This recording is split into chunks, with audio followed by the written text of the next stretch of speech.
Competition hub के video lecture में स्वागत है स्टूडेंट्स आपका। और आज मैं आपको जो रीजनिंग जो टेस्ट हुए ऑनलाइन 6 उसका सॉल्यूशन करवाने जा रहा हूं, तो इसको आप अच्छे से ध्यान से समझने का प्रयास कीजिएगा। जो लोग ऑनलाइन टेस्ट से जुड़े हैं और जिन्होंने टेस्ट दिया है उनके लिए बहुत ज़्यादा फायदा कारक होगा यह वीडियो, क्योंकि उन्होंने अपना दिमाग इस क्वेश्चन पे ज़्यादा खपत कर चुका है।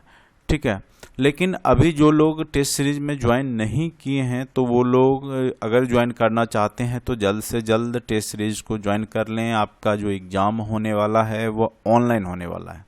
ऐसे में जो लोग आज तक ऑनलाइन टेस्ट नहीं दिए हैं तो उनके लिए ज़रूरी है कि एक बार ऑनलाइन टेस्ट दे करके देख लें कि कैसे वहाँ पे क्वेश्चंस आपको अटेम्प्ट लेना है, कैसे वहाँ पे ऑनलाइन हम लोग कैसे एग्ज़ाम देते हैं। ठीक है, तो ये आपके लिए बहुत फ़ायदा कारक होगा और यह बिल्कुल पैटर्न जो है आपके एग्ज़ाम पे आधारित है। तो यहाँ से क्वेश्चंस कम से कम तो 50% क्वेश्चन ज़रूर लग जाएंगे हमारे सेट से। ठीक है, और अगर आप जुड़ना चाहते हैं तो 7070634348 पर संपर्क कर सकते हैं, और नहीं तो नीचे डिस्क्रिप्शन बॉक्स में वेबसाइट का लिंक दिया गया है, वहां पर जा करके रजिस्ट्रेशन करें और फिर लॉगिन करके डेमो टेस्ट दें। ठीक है, यह आपके लिए जो है बहुत ही फायदा कारक होगा। ठीक है, चलिए स्टार्ट करते हैं पहला क्वेश्चन से। माँ का संतान के साथ वैसा ही संबंध है जैसा कि एक पेड़ का कैसे। अब माँ का संतान से तो पेड़, तो यहाँ पर देखिए पौधा फल जड़ तना। देखिए फल जड़ तना तो पेड़ का ही एक अंग होता है, लेकिन पौधा क्या बोलते हैं उसी के छोटे रूप को, पेड़ का ही जो छोटा रूप होता है उसको क्या बोलते हैं, पौधा। ठीक है, तो पौधा उसको बोलेंगे। ऑप्शन नंबर यहाँ पे सबसे ज़्यादा यहाँ पे सटीक जवाब क्या हो जाएगा, जिस प्रकार से संतान माँ का संबंध संतान से वैसा ही संबंध एक पेड़ का किससे है, पौधा से है। तो ऑप्शन नंबर ए जिन्होंने दिया होगा उनका सही जवाब होगा। दिन का कैलेंडर के साथ वैसा ही संबंध है जिसका समय का किसके साथ होगा, सिंपल सी बात है, घड़ी के साथ। हम कैलेंडर से दिन देखते हैं तो घड़ी से क्या देखते हैं, समय देखते हैं। पर शिक्षक का जो संबंध डैश से है वही संबंध शिक्षक का विद्यार्थी से। पर शिक्षक क्या करता है कि खिलाड़ी को खेलकूद, यहाँ पे देखिए ऑप्शन टीम खिलाड़ी खेलकूद खेल, तो खिलाड़ी को ही संबंध है ना, पर शिक्षक का वो संबंध खिलाड़ी से वही शिक्षक और विद्यार्थी, मतलब शिक्षक टीच करता है विद्यार्थी को, ठीक है, पढ़ाता है विद्यार्थी को, उसी प्रकार से प्रशिक्षक खिलाड़ी को क्या करता है, सिखाता है, खेलकूद नहीं। ऑप्शन जो है उसमें से आपका ऑप्शन नंबर 2 ही सही जवाब है। ठीक है, नेक्स्ट क्वेश्चन पर आते हैं। देखिए बिल्कुल आसान सारे सेट के क्वेश्चंस रहते हैं और वहाँ पर भी आपको आसान क्वेश्चन पूछे जाएंगे, तो इसमें घबराना नहीं, बशर्ते कि आप बस दिमाग लगा के आराम से बनाइए क्वेश्चन को। ठीक है, रीजनिंग है और टीचिंग एप्टीट्यूड, बिल्कुल ये बेसिक कॉन्सेप्ट पे आधारित है, माइंड गेम है, ये सब आराम से सोचेंगे सारा बन जाएगा। ठीक है, घबराने की आवश्यकता नहीं है। जिन्होंने रीजनिंग आज तक नहीं पढ़ा है वो मेरा जो वीडियो है उसको जा करके जरूर देख लें रीजनिंग का। आप यूट्यूब के माध्यम से भी कुछ वीडियो देख सकते हैं, और अगर आप परचेज करते हैं तो वहाँ पर भी सारा टॉपिक वाइज आपको मिल जाएगा। ठीक है, नेक्स्ट क्वेश्चन है, सेब का जो संबंध फल से है वही संबंध गेंद का किससे है। अब देखिए सेब का जो संबंध फल, सब सेब क्या है, एक प्रकार का फल है, वही संबंध गेंद, गेंद एक प्रकार क्या है, फल फूल बीज तना। ठीक है, तो यहाँ पे गेंद नहीं होना चाहिए, यहाँ पे गेंदा होना चाहिए था। ठीक है, यहाँ मिस्टेक है, तो गेंद नहीं है, यहाँ पे क्या है, वास्तव में है क्या लिखा हुआ, गेंदा। ठीक है, गेंदा होना चाहिए था। गेंदा का संबंध किससे है, तो वो फूल से है। किससे है, फूल से। पैराग्राफ का जो संबंध वाक्य से है वही संबंध वाक्य का डैश से है। पैराग्राफ का जो संबंध वाक्य, बहुत सारे वाक्य मिलके पैराग्राफ बनाते हैं, वही संबंध वाक्य का किससे है, तो बहुत सारे वाक्य मिलके क्या बना लेंगे, तो वाक्य का संबंध किससे होगा, शब्द से होगा, क्योंकि बहुत सारे शब्द मिलके क्या बन जाते हैं, वाक्य बनते हैं। ठीक है, तो यहाँ शब्द है नहीं, इसलिए इनमें से कोई नहीं, इनमें से क्या हो जाएगा, कोई नहीं। ठीक है, अब नेक्स्ट क्वेश्चन पर आते हैं।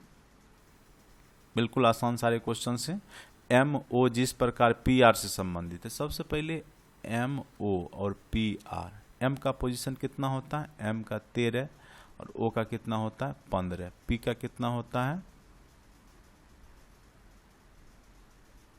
16, आर का 18। देखिए 3 3 जोड़ दे, कितना जोड़ा है, 3 3 जोड़ा है, तो बी डी बी और डी में 3 जोड़ेंगे, ये 2 होता है, ये 4, 2 और 3 जोड़ेंगे तो 5 हो जाएगा, इधर 7, 5 किसका होता है, ई का, और 7 किसका होता है, जी का। तो आंसर क्या हो जाएगा आपका, तो आंसर क्या हो जाएगा, ई जी, ऑप्शन नंबर 4। समझ गए होंगे। अब देखिए ये क्या है आपका नेक्स्ट क्वेश्चन जो है ब्लड रिलेशन का, बहुत ही महत्वपूर्ण टॉपिक है ब्लड रिलेशन आपके एग्जाम के लिए, और पूछेगा ही आपके एग्जाम में। यदि डी ई का पुत्री है, अब देखिए इसको बनाने के लिए ग्राफ बनाते हैं, चार्ट बनाते हैं, क्या बोलता है, डी ई का पुत्री है, तो डी फीमेल है, पुत्री है, इसीलिए हम यहाँ पर कर दिए, पुत्री है ई का, तो ई को ऊपर रखेंगे, जो उसका बेटा हो तो उसको नीचे लेवल में। ये सब आपने को बताया मैंने वीडियो लेक्चर के माध्यम से, ठीक है। जो लोग नहीं देखें वो रीजनिंग प्लेलिस्ट में जाके देख ले। डी जो है क्या है क्वेश्चन, डी ई का पुत्री है, ठीक है, जो एफ का पति है, डी ई का पुत्री है जो एफ का पति है। किसके बारे में बोला है, डी के बारे में, ठीक है, एफ का क्या बोल रहा है, जो एफ का, अच्छा डी ई की पुत्री है, डी ई की पुत्री है जो एफ का पति है, एफ का पति है, तो सॉरी यहाँ पर ये होना चाहिए एफ का पति, क्योंकि ई के बारे में बोल रहा है ये, सॉरी, ठीक है, एफ का पति है, ये पति हो गया, ये नेगेटिव फीमेल हो गया। डी का विवाह बी से हुआ, डी का विवाह किससे हुआ है, बी से हुआ, ठीक है, डी का विवाह बी से हुआ है, जिसका पिता ए है, डी का विवाह बी से हुआ है, जिसका पिता क्या है, ए है, ठीक है। एच जी की पुत्री है, एच यहाँ पर देखिए कहीं एच जी नहीं है तो इसको छोड़ देंगे, एच जी की पुत्री है जो सी का मामा है, जो सी का मामा है, सी भी नहीं है, एच जी की पुत्री है जो सी का मामा है, नहीं दिया है तो इसको अभी स्किप करेंगे। एच जी की पुत्री है जो सी का मामा है, जो एफ की पुत्री है, जो एफ की पुत्री, अब यहाँ से संबंध आ गया, एफ की पुत्री है, किसके बारे में बोल रहा है, एच जी की पुत्री है, एच जो है जी की पुत्री है जो सी का मामा है, एच जो है जी की पुत्री है जो सी का मामा है, जो एफ की पुत्री है, जो एफ की पुत्री है, ठीक है, सी का मामा है जो एफ की पुत्री है, एच जी की पुत्री है, एच जो है जी की पुत्री है, और थोड़ा सा ये देखिए, एक सेकेंड, थोड़ा सा ये लेनी टाइप का है दे दिया है तो कोई दिक्कत नहीं, फिर से मैं इसको बना देता हूँ, ठीक है, थोड़ा सा आराम से समझने का प्रयास कीजिएगा आप लोग, ठीक है। सबसे पहले यहाँ पर जो है डी ई की पुत्री है, किसका है, डी के बारे में क्या बोला, ई की पुत्री है, तो डी को नीचे रखेंगे और ई का पुत्री बना देंगे, ठीक है, डी जो है ई की पुत्री है, ठीक है, डी जो है ई की पुत्री है। उसके बाद क्या बोल रहा है, जो एफ पति है, जिसका एफ कौन है, पति है, एफ जो है इसका पति हो गया, ठीक है, ई की पुत्री है और जो कि एफ का पति है, यानी एफ स्त्रीलिंग हो गई, जो एफ का, सॉरी, डी ई की पुत्री है जो एफ का पति है, तो एफ का पति ये हो गया, तो ये स्त्रीलिंग हो गई, ठीक है, एफ का पति है। डी का विवाह बी के साथ हुआ है, डी का विवाह किसके साथ हो गया है, डी का विवाह जो हो गया है वो बी के साथ हुआ है, तो बी यहाँ कर लेते, डी का विवाह बी के साथ हो गया, डी का विवाह बी के साथ हो गया, ठीक है। अब आगे आते हैं, जिसका पिता ए है, इसका पिता कौन है, ए है, तो ए ऊपर कर दिए, ठीक है। एच जी की पुत्री है, एच जो है वो क्या बोल रहा है, जी की पुत्री है, एच जी की पुत्री है जो सी का मामा है, ठीक है, सी का मामा है, एच जी की पुत्री है जो सी का मामा है, जो एफ की पुत्री है, तो एफ की पुत्री है, ठीक है, एफ की पुत्री मान लीजिए कुछ भी है और इसका एच का मामा है, ठीक है, तो इसी का जो है सी के बारे में बोल रहा है, तो इसका भाई हो गया एच, ठीक है, यहाँ क्या बोला, एच जी की पुत्री है, एच के बारे में क्या बोल रहा है, जी की पुत्री है, सॉरी यहाँ एच जो है जी की पुत्री है, और जो सी का मामा है, यही बोल रहा है जो सी का मामा है, यानी यहाँ पर मामा को बना दिए जो सी का मामा है। अब सी का विवाह एक्स से हुआ, इसका विवाह क्या हो गया, एक्स से हो गया, सी का विवाह एक्स से हो गया। एक्स ई से किस प्रकार समझ, देखिए सेकंड ऊपर जनरेशन पे है, तो सिंपल सी बात है कि ये क्या हो जाएगा, ये आपका पुत्र और ये पुत्र वधू, ठीक है। तो यहाँ पर इसका जो संबंध हो जाएगा वो क्या हो जाएगा, पहला नंबर तो पूछ क्या रहा है, तो किसके बारे में पूछ रहा है, तो एक्स ई से संबंध, एक्स के बारे में, एक्स ई से किस प्रकार संबंधित है, तो एक्स ई का कौन लगेगा, तो यहाँ पर बेटी, ठीक है, बेटी का जो यहाँ पर एक्स ई से संबंधित बेटी, और बेटी का जो बेटी का फिर जो पति है तो वो दामाद ही कहलाएगा, ठीक है। तो आंसर क्या हो जाएगा, दामाद हो जाएगा, ठीक है। थोड़ा सा लेंदी प्रोसेस से ये बना। नेक्स्ट क्वेश्चन पर आते हैं। एक लड़की की तस्वीर की ओर इंगित करते हुए रवि ने कहा, उसकी माँ का भाई मेरी माँ के पिता का इकलौता पुत्र है। क्या बोलता है, फिर से एक बार, एक लड़की की तस्वीर को इशारा करते हुए रवि ने कहा कि उसकी माँ, रवि की माँ का भाई यानी रवि का मामा, मामा मेरी माँ के पिता का इकलौता पुत्र है। मेरी माँ के यानी रवि खुद ही है। ये बताए कि लड़की की माँ का रवि से क्या संबंध है, तो लड़की की माँ का रवि से क्या संबंध हो जाएगा, माँ होगी या तो मौसी होगी, सिंपल सी बात है, माँ होगी या मौसी होगी, क्योंकि रवि जो है वह खुद उसके अपने मामा के बारे में बता रहा है, क्योंकि यहाँ पे बोल रहा है कि क्या बोल रहा है, माँ के पिता के इकलौता पुत्र, तो माँ का पिता जो भी है तो उसका इकलौता पुत्र, यानी उसके पास एक ही मामा है और मामा, ठीक है।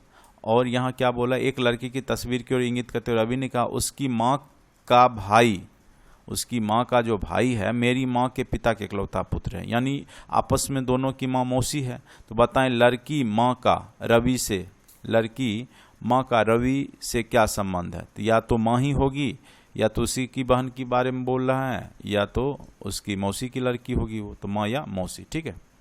अब देखिए सी एफ का पुत्र है, सी जो है किसका पुत्र है, एफ का पुत्र है, तो कर दिए प्लस सिंबल, ठीक है। सी एफ का पुत्र है।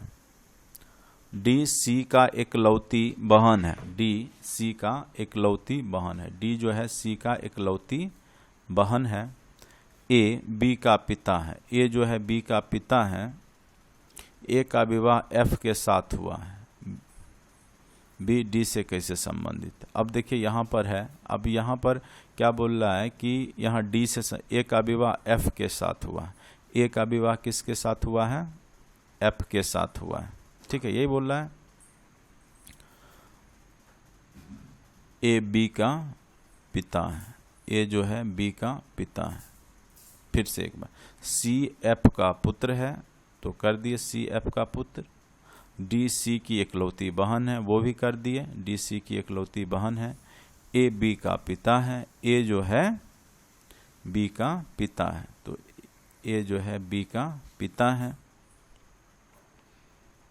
ए का विवाह, ए का विवाह एफ से हुआ है, वो भी हो गया। चलिए बी डी से, अब बी का डी से क्या संबंध है, तो एक सेम जनरेशन में है और ये पति पत्नी है, तो इसी का बेटा है, इसी का बहन है ये, तो ये दोनों आपस में क्या है, बी और डी आपस में क्या हो जाएंगे, क्योंकि सेम लेवल में है, सेम जनरेशन में होगा, ये क्या हो जाएगा आपका भाई, क्या हो जाएगा भाई, ठीक है।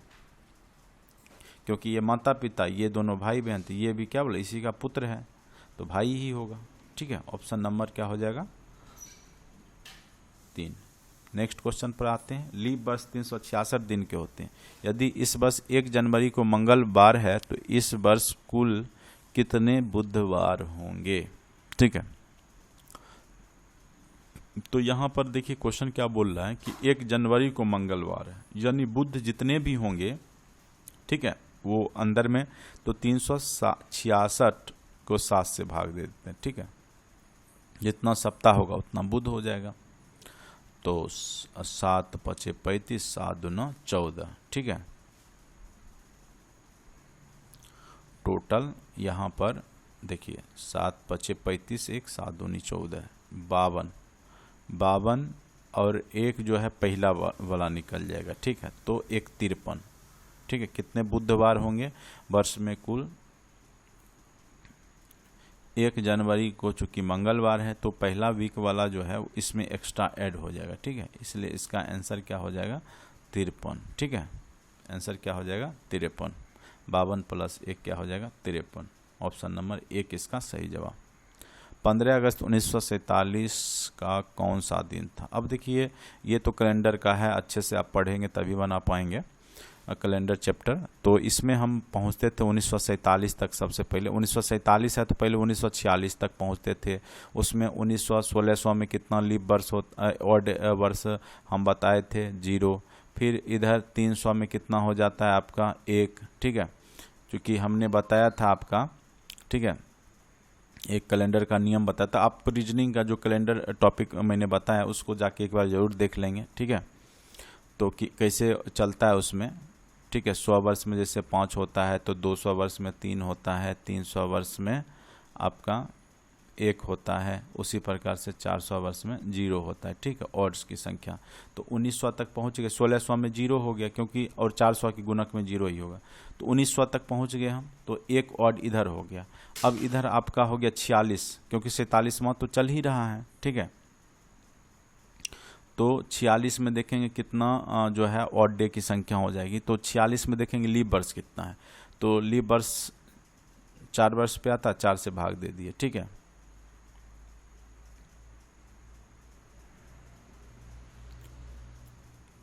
ग्यारह आपका इसमें लीप वर्ष हो गया। ठीक है, 11 लीप वर्ष हो गया, तो एक लीप वर्ष में 2 ऑड डे होता है। ठीक है, तो इधर 1 + 2 ऑड डे, तो 11 लीप वर्ष हो गया, तो 22 ऑड डे हो गया। क्योंकि यहाँ पे 11 लीप वर्ष है, क्योंकि 4 वर्ष पे एक बार लीप, तो इधर 46 बचा, तो 46 को 4 से भाग, 11 × 4 = 44, तो 11 लीप वर्ष हुआ होगा। तो ये हो गया 11 दूनी 22 ऑड डे, और 46 में से अब 11 घटा देते हैं, यही करते हैं। 6 में से 1 गया 5, 4 में से 1 गया 3, 35।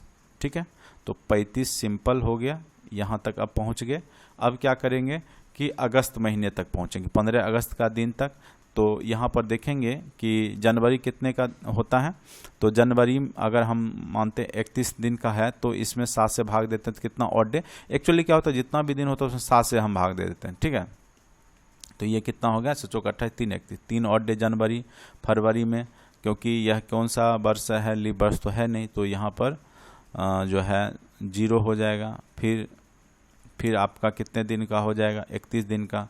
फिर वहाँ पे 3 हो जाएगा। फिर क्या कितने दिन का हो जाएगा, जनवरी, फरवरी, मार्च, अप्रैल हो जाएगा आपका 30 दिन का, तो 30 में 2। ठीक है, ऑड डे इसी प्रकार से जोड़ेंगे, जनवरी, फरवरी, मार्च, अप्रैल। मई का कितना हो जाएगा 3, जून का जो 2, जुलाई का 3, और अगस्त में 15 तारीख को है ही, तो इसमें अगर 7 से भाग देते हैं 15 में, तो 7 दूनी 14, 1 ऑड डे। क्योंकि सब में ऑड ही लिखते हैं, 7 से भाग दे। 3 इसलिए लिखे क्योंकि 31 दिन का है, तो 7 से भाग दे देंगे तो 3 शेष बच जाएगा, तो ऑड डे बस वही होता है जो 7 से भाग देने पर शेष बचता है दिन में। शॉर्ट करते हैं, जोड़ने में थोड़ा आसानी होगा। अगर इसको भी ऑड डे करना चाहेंगे तो यहाँ पर कर देंगे 7 या 21, 1 बच रहा था इसलिए इसका 1 ही ऑड डे हो गया। यहाँ 7 × 5 = 35, इसलिए 0 हो गया। अब ये सब को जोड़ लेते हैं, अब ये जो है इसको जोड़ते हैं। चलिए, इधर वाले को हमने ऑड कर दिया है।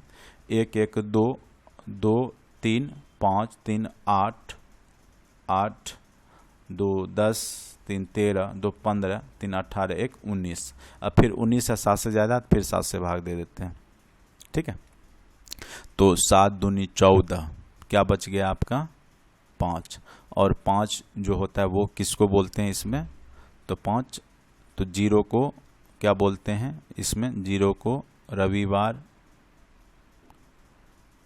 1 को सोमवार, 2 को मंगलवार, 3 को बुधवार, 4 को शुक्रवार।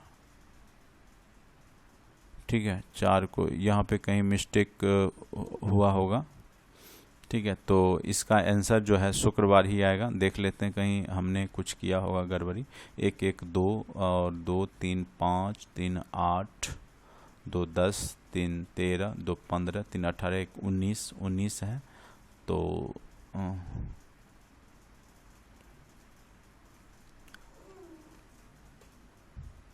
ठीक है, तो 5 ऑड डे आता है, तो 5 ऑड डे को क्या बोलेंगे, जैसे रविवार 0 को रविवार बोलते हैं, उसी प्रकार 1 को सोमवार, 2 को मंगलवार, 3 को बुधवार, 4 को शुक्रवार, बुधवार बृहस्पतिवार, 5 को क्या बोलते हैं, शुक्रवार। तो बिल्कुल सही है। यहाँ पर देखेंगे कि ऑड डे की संख्या क्या आ गई थी, 5, तो शुक्रवार होगा। इसका आंसर क्या हो जाएगा, शुक्रवार हो जाएगा। ठीक है, तो फिर से एक बार कैसे मैंने किया, सबसे पहले हम 1900 तक पहुंचे। 1947 है तो 1900 तक पहुंचे। 1600 400 गुणक में 0 होता है ऑड डे, 300 वर्ष में 1 होता है। ठीक है, तो ये हो गया। तो अब कैसे याद करना है, तो सबसे पहले 100 में 5 याद कर लेंगे, 2 घटाएंगे। फिर 200 में कितना हो गया आपका 3, फिर 300 में कितना हो गया 1, और 400 हम जब 1 से जब 2 घटाएंगे तो माइनस में जाएगा तो 0 कर देते हैं। ठीक है, तो 400 का गुणक में 0 हो गया, 300 में 1 हो गया, तो यहाँ तक तो 1900 तक पहुँच गए। अब 1947 तो चल रहा है, तो 46 वर्ष में देखेंगे कि लीप वर्ष कितना है, तो 11 है। तो एक लीप वर्ष में 2 ऑड डे होता है, तो 11 दूनी 22। फिर साधारण वर्ष देख लेंगे, तो चूंकि 46 वर्ष है तो 46 में से 22 गया तो 35। एक साधारण वर्ष में 1 ऑड डे तो 35 हो गया। अब जो है 47 का जनवरी में 3 ऑड डे, फरवरी में 0। कैसे ऑड डे हुआ, क्योंकि 31 दिन का होता है तो उसमें 7 से भाग दे दिया 3, ऐसे कर लिए। यानी इसमें क्या होता है कि 7 से ज़्यादा होता है तो हम 7 से भाग देते रहते हैं, वही ऑड डे निकालते हैं। ठीक है, तो इस प्रकार आप समझ गए होंगे। देखिए, काबी का परिचय देते हुए वीना ने कहा, वह मेरे पति की पत्नी यानी खुद हो गई के बेटे यानी उसका पुत्र की बहन है यानी पुत्री। तो वीना कावी से क्या संबंधित है, तो वीना उसकी क्या लगेगी, माँ लगेगी, उसी का बेटी है वो। ठीक है, तो ये सिंपल क्वेश्चन रहता है, तो इसको आप सोच करके बना लेंगे। ठीक है, ए बी का भाई है। ठीक है, यहाँ ब्लड रिलेशन के ज़्यादा क्वेश्चंस मैंने दिए हैं, क्योंकि बहुत सारा टेस्ट है तो उसमें आपका कोई सेक्शंस महत्वपूर्ण है तो उस पे ज़्यादा फोकस किया है हमने। ए बी का भाई, ए के बारे में क्या बोल रहा है, ए जो है बी का भाई है, ए बी का भाई है। ई एफ की पुत्री है, एफ बी की पत्नी है, एफ जो क्या है बी की पत्नी है, एफ बी की पत्नी है, ई एफ की पुत्री है, ई एफ की क्या है पुत्री है, ई का ए से संबंध, ए बी भाई है, तो ई का ए से तो चाचा क्या हो जाएगा, ऑप्शन नंबर क्या हो जाएगा, यहाँ पर गौर कीजिए। ठीक है, तो यहाँ क्वेश्चन क्या बोल रहा है, ई का ए से संबंध, ई का ए से संबंध, ई का, ई कौन है ए से, तो ये दोनों क्या है भाई है, तो भाई की पत्नी की बेटी क्या कहलाएगी, भतीजी, भतीजी कहलाएगी। ठीक है, तो आंसर क्या हो जाएगा, ऑप्शन नंबर 1 भतीजी। ठीक है, समझ गए होंगे। नेक्स्ट क्वेश्चन पर आते हैं। क्या है, एक व्यक्ति अपनी मासिक आय का कुछ भाग खर्च करता है और बाकी बचत करता है, उसके व्यय और बचत का अनुपात जितना खर्च और जो बचत करता है 61 खर्च करता है तो 6 बचाता है। यदि उसकी मासिक आय 8710 रुपया तो उसकी मासिक बचत की राशि कितनी, सिंपल सी बात है, मासिक बचत 6 रेशियो में बचाता है। टोटल भाग कितना है, तो 61 6 67, और टोटल जो है इसका मासिक आय यही से गुना कर देंगे हम 8710। ठीक है, तो निकल जाएगा। ठीक है, तो मासिक बचत पूछ रहा है इसीलिए 6, टोटल या मासिक आय दिया हुआ है, यदि उसकी मासिक आय ठीक है इतना दे दिया तो मासिक आय 6 1 67 में 6 भाग खर्च करता है इतना, दोनों व्यय और बचत मिला के मासिक आय होगा। अब इससे भाग दे देते हैं हम।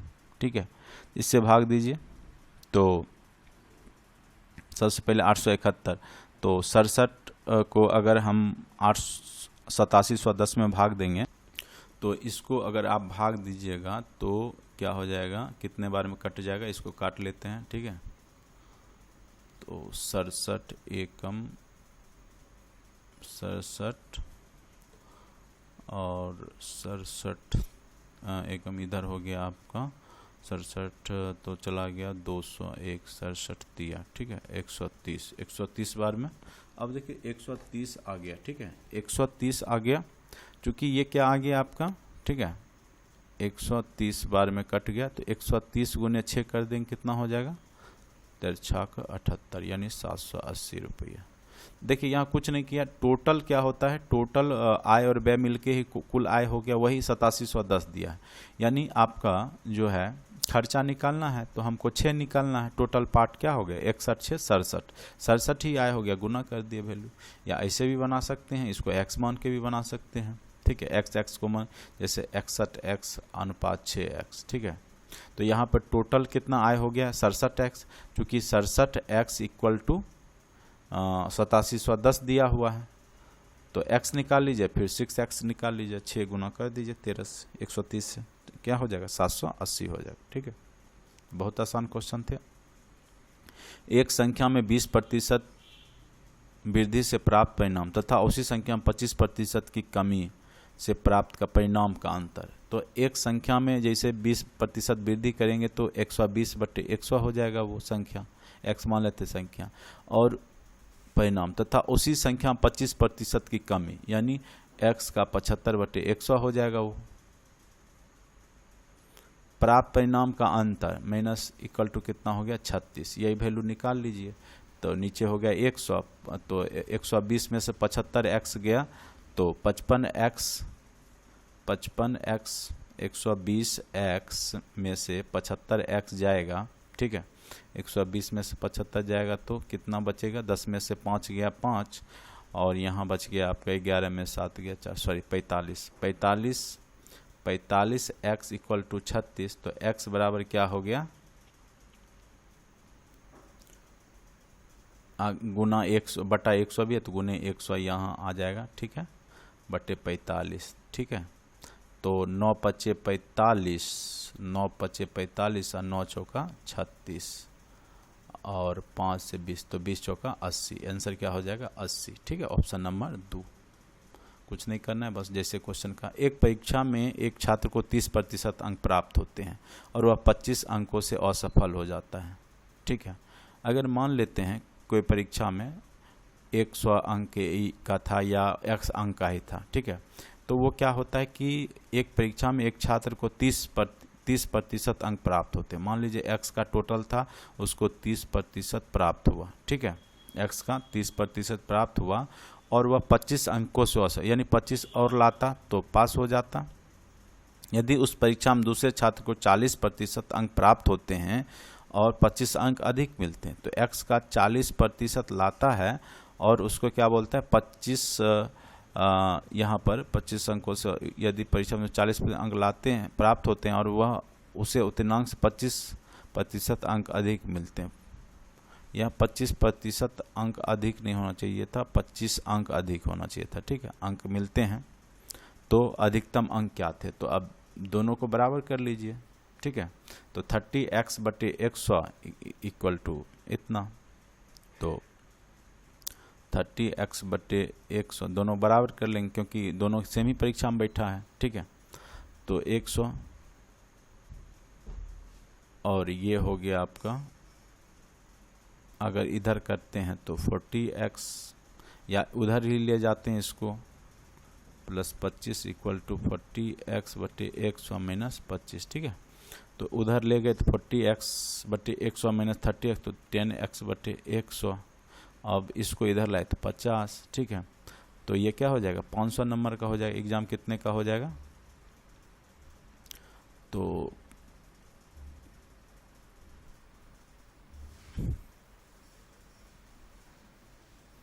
x = 500, तो x = 500 हो गया। तो अधिकतम उतनांक अंक क्या थे, तो परीक्षा में अधिकतम उतनांक अंक क्या थे,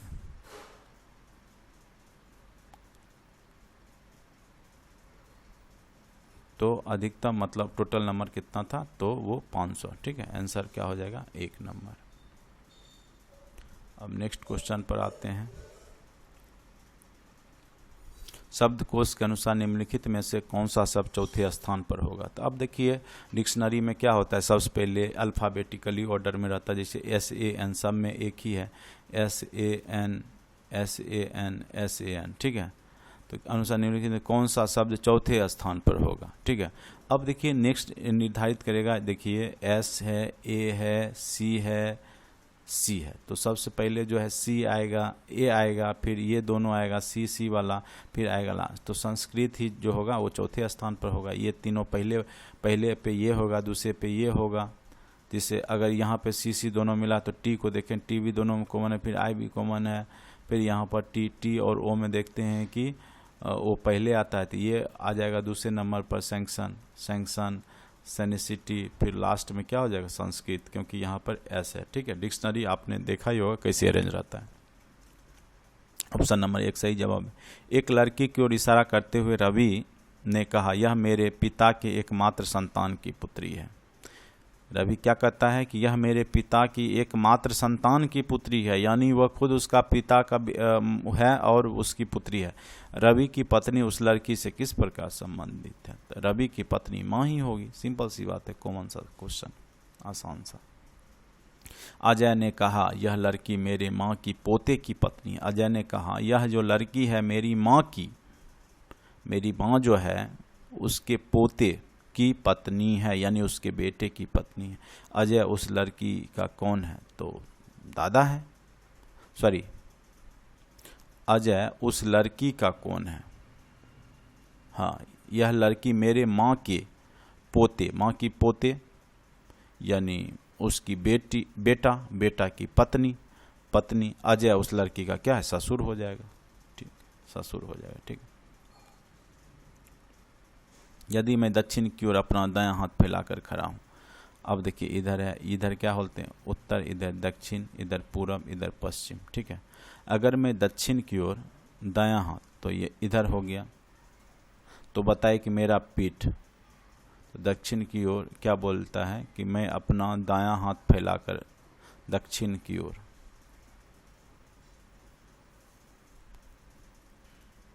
मेरी पीठ, सिंपल सी बात है, दक्षिण की ओर जो है।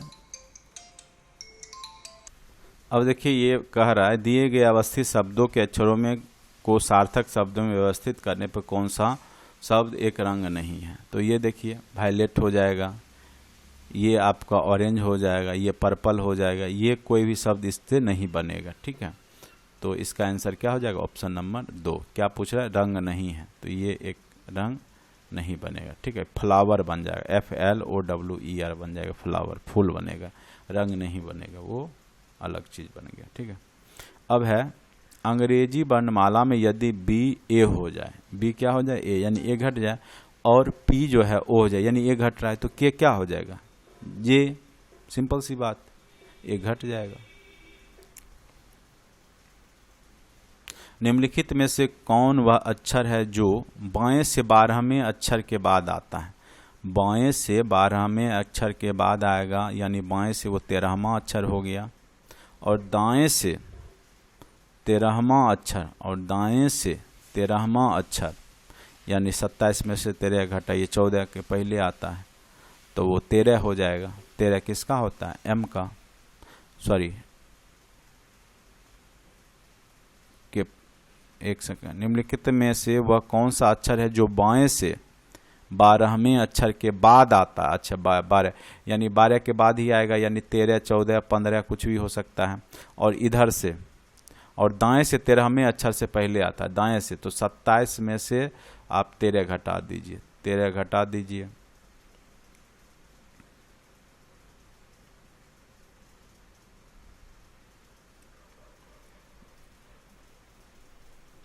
चौदह। ठीक है, तो 14 12 के बाद और 14 के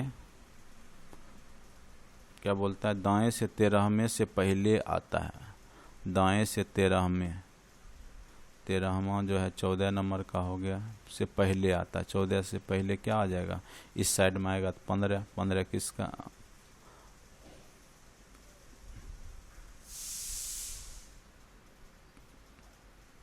एक बार फिर से ये क्वेश्चन थोड़ा सा कंफ्यूज हो रहे हैं। निम्नलिखित में से कौन सा वो अक्षर है जो बाएं से 12वें अक्षर के बाद आता है? बाएं से 12वें के बाद आएगा, यानी M के आपका जो है JKL के बाद आएगा, और दाएं से 13वां, तो दाएं से 13वां 13वें अक्षर, यानी दाएं से 13वें अक्षर, यानी 27 में से 13 घटा दिया 14, यानी 14 के बाद आएगा। तो 14 के बाद इधर 15 16 पहले आता है। दाएं से 13वें अक्षर से, दाएं से 13वां अक्षर से पहले आता है। तो इधर से 14 के बाद वाला ही अक्षर कोई भी होगा। तो 15 16, ये क्वेश्चन कंफ्यूज कर रहा है, इसको रहने दीजिए, दिमाग लगाइएगा आप लोग, ठीक है। नेक्स्ट क्वेश्चन, सी माता है ए और बी की। सी जो है माता है किसकी? ए और बी की। यदि डी पति है बी की, डी जो है पति है बी की, डी है बी, डी पति है बी की, तो सी कौन है? डी की। तो सी कौन है? डी की। तो डी की सास हो गई। सी कौन है? डी की सास। क्या हो गई? सास, ठीक है। तो इस प्रकार हमने 25 क्वेश्चंस जो है रीजनिंग के किए। एक आध क्वेश्चन जो है हमसे नहीं हुआ है तो वो आप लोग प्रैक्टिस करेंगे। हो सकता है या तो क्वेश्चन मिस्टेक है या मुझे अभी समझ में नहीं आ रहा है, ठीक है। उसके बाद है शिक्षा के माध्यम से कल्याण होता है समाज के सभी वर्गों का, आदर्श परिवार का, मनुष्य के व्यक्तित्व का, छात्र व छात्राओं का। तो समाज के सभी वर्ग का होगा। शिक्षा एक ऐसा चीज है जो समाज के सभी वर्गों को किसी न किसी रूप में जो है कल्याण करता है। एक शिक्षित समाज ही में ही कल्याण संभव हो सकता है। नेक्स्ट क्वेश्चन पे आते हैं। एक अध्यापक के रूप में आप प्राथमिकता देंगे विज्ञान विषयों की, वैज्ञानिक दृष्टिकोण एवं विचार को, उच्च विचारों को, आस्था को। तो वैज्ञानिक दृष्टिकोण एवं विचार को, तभी पढ़ने का मतलब ही होता है कि एक अध्यापक का जो विचार होना चाहिए वो वैज्ञानिक दृष्टिकोण से भी होना चाहिए, या ऐसा नहीं कि अंधविश्वासी हो, ठीक है।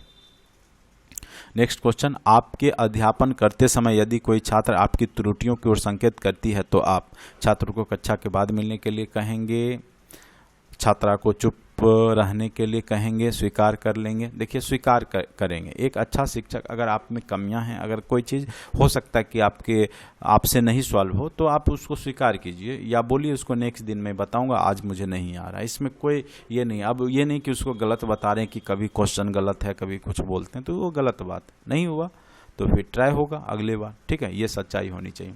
आपको मालूम हुआ है कि आपके प्रधानाचार्य संस्था में कुछ गलत कार्य कर रहे हैं तो आप क्या करेंगे? उच्चाधिकारियों से शिकायत करेंगे, उन्हें समझाने का प्रयास करेंगे, उस तरफ से अनदेखी करेंगे, साथियों से परामर्श करके कोई निर्णय लेंगे, ठीक है। आपको मालूम हुआ कि आपके प्रधानाचार्य संस्था में कुछ गलत कार्य कर रहे हैं तो उन्हें समझाने का प्रयास करेंगे। उन्हें क्या करेंगे? आप समझाने का प्रयास करेंगे कि गलत नहीं करें। सबसे पहले समझाना ही चाहिए। प्रौढ़ शिक्षा किन व्यक्तियों के अधिकार में होनी चाहिए? सरकार के हाथ में, शिक्षित व्यक्तियों के हाथ में, गैर सरकारी समितियों के हाथ में। तो ये प्रौढ़ शिक्षा जो है गैर सरकारी जो NGO वगैरह में होनी चाहिए, वो अच्छे से कर सकते हैं, ठीक है। यदि कोई अभिभावक आपसे मिलने कभी नहीं आता है तो आप क्या करेंगे?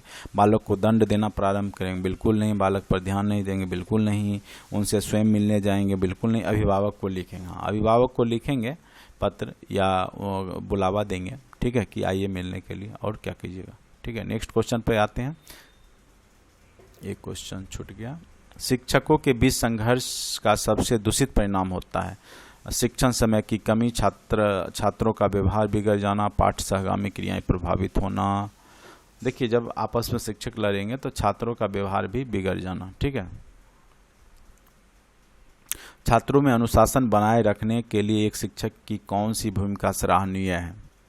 शिक्षक की अपनी योग्यता, शिक्षक का विचार, शिक्षक का व्यक्तित्व, शिक्षक की कक्षा प्रबंध क्षमता। ये सबसे, देखिए इसमें लगेगा सब आंसर है, लेकिन यहाँ शिक्षक की जो प्रबंध क्षमता है वो सबसे ज़्यादा उपयुक्त है, ठीक है। अनुशासन बनाने के लिए ये ज़्यादा जरूरी है, तो जो ज़्यादा है उस पर हम आंसर में देंगे, ठीक है। ये बस ध्यान में रखना। किस विद्वान ने यह कहा था कि शिशु का मस्तिष्क कोरी स्लेट होता है? तो ये प्लेटो ने कहा था, ठीक है। सादा स्लेट होता है, आप उस पर जो लिख दीजिए। नेक्स्ट, किस विद्वान ने सीखने की 5 चरण बताए हैं? तो वो हर्बर्ट ने बताया। किसने बताया? तो हर्बर्ट ने। शिक्षक की योग्यताओं, प्रयासों और उसके व्यवहार का सही मूल्यांकन किया जा सकता है तो उसके छात्र, प्रधानाचार्य द्वारा, उसके साथियों द्वारा, उसके छात्रों द्वारा। तो शिक्षक का मूल्यांकन छात्र ही कर सकते हैं कि अच्छा शिक्षक है या गड़बड़ शिक्षक है, ठीक है। प्राचीन काल में औपचारिक शिक्षा का स्वरूप था बौद्धिक कौशल का, धार्मिक संस्कारों का ज्ञान, मानव मूल्यों का। देखिए प्राचीन में क्या होता है, धार्मिक शिक्षा पे ज़्यादा जोर दिए जाते थे। जिसे अगर नालंदा विश्वविद्यालय को देखिए तो वहाँ पे बौद्धिज्म की पढ़ाई होती थी, तो यानी धार्मिक संस्कार के ज्ञान वहाँ पर ज़्यादा दिए जाते हैं। क्वेश्चन नंबर 38 पर आते हैं। ऑपरेशन ब्लैक बोर्ड नामक कार्यक्रम किसके लिए? देखिए यह क्वेश्चन पूछा था, ठीक है, और बहुत ही इंपॉर्टेंट क्वेश्चन है। तो प्राइमरी स्कूल के लिए है वो ऑपरेशन ब्लैक बोर्ड कार्यक्रम। नेक्स्ट क्वेश्चन आते हैं। स्कूल अनुशासन में निम्न में से किसे प्राथमिकता दी जाती है?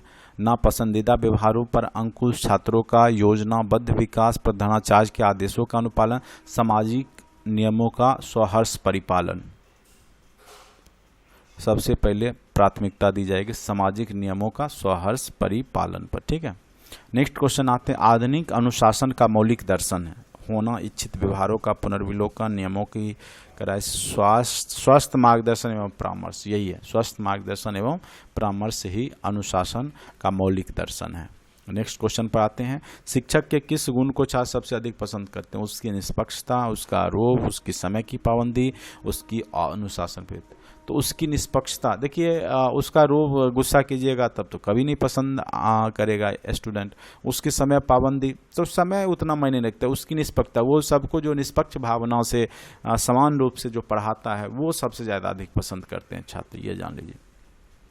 अध्यापक के रूप में आप छात्रों की निजी समस्याएं कदापि नहीं सुनेंगे। निजी समस्याएं सदैव सुनेंगे। अध्यापक के रूप में आप छात्रों की निजी समस्याएं सुनेंगे, क्यों नहीं सुनेंगे? आप तो छात्र हैं, तो आपका शिक्षक हैं, तो आपका काम है कि उसकी समस्याएं क्या हैं, उसकी पारिवारिक समस्याएं भी हो सकती है पढ़ाई के दौरान, तो उसको भी समझाने का प्रयास करेंगे।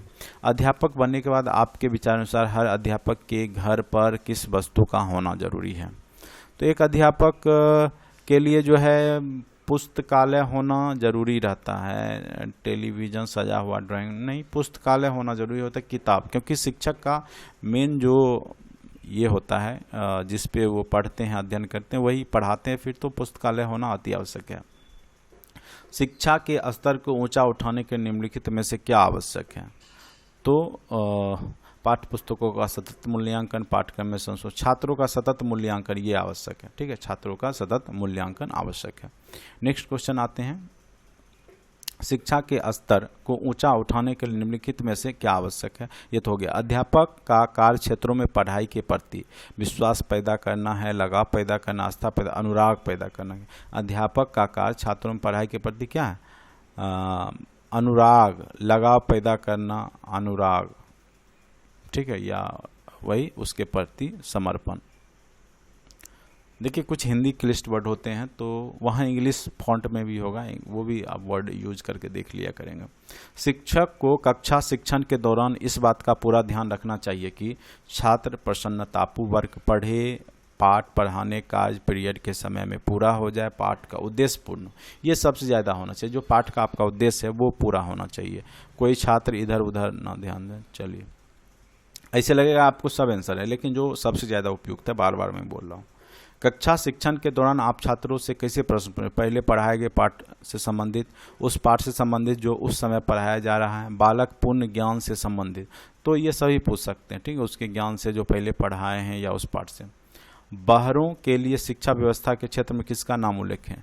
तो बाहरा जो भी डंप जो होते हैं, जो सुनाई जिनको नहीं पड़ता है, तो किनका योगदान है? तो हेलन केलर थे, उनका बहुत बड़ा योगदान है। बाहरे कैसे सुनेंगे? इशारा पे, ठीक है।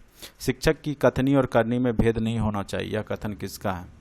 ये कथन महात्मा गांधी का। एक शिक्षक जो, अब मान लीजिए वो शिक्षक खुद जो काम को करता है और वो दूसरे को उपदेश दे, तो उसका वो उतना प्रभावी नहीं होता है। तो शिक्षक को, जैसे एक शिक्षक बोलता है कि बच्चों को कि किसी प्रकार के जैसे गुटखा ये सेवन नहीं करना चाहिए, और वो शिक्षक स्वयं गुटखा खा रहा होता तो कभी नहीं वो प्रभावित करेगा, ठीक है। तो सिंपल सी बात है, मैंने एक एग्जाम्पल लिया, ठीक है।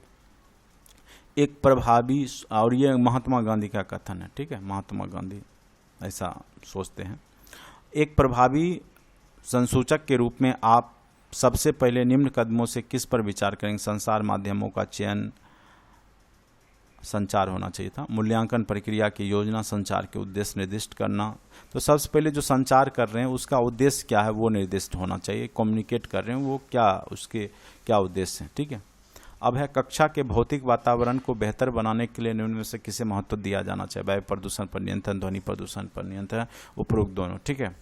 भौतिक वातावरण को अगर आपको स्वच्छ बनाना है तो जो हवादार हो, ध्वनि का जो प्रदूषण पर रोकथाम, ठीक है, ध्वनि ज़्यादा नहीं हो, कोलाहल ज़्यादा नहीं हो, अन्य लोगों को डिस्टर्बेंस ना हो, तो उपरोक्त दोनों, ठीक है।